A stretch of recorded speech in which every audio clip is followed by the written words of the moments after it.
Liebe Freunde der Rucksackschwaben, willkommen zu unserem voradventlichen, gemütlichen Feuer-Wald-Dings. Unser Weihnachtsbaum. Könnt ihr auch loben, wenn ihr wollt. Schreibt in die Kommentare, schöne Baden, nicht kommen und trinkt einen Schnaps zusammen. Ja. Jetzt, da ist gerade Würstel drauf, das wird gleich noch festspurt. Schießfeuer. Nachher haben wir noch ein bisschen Rinderfilet, das putzeln wir auf unserem Stein, der da schon schön aufwärmt hier, da hinten. Ja.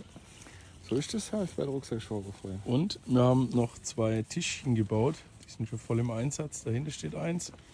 Und hier, da ist unser Fässle drauf. Da gibt es frisches Bier, wird da gezapft. Geile Sache. Aber das Geilste ist, nachher gehen wir in Schwitzhütten. Ja, stimmt. Jetzt machen wir der Funzel aus, guck, das blendet ja voll. Du.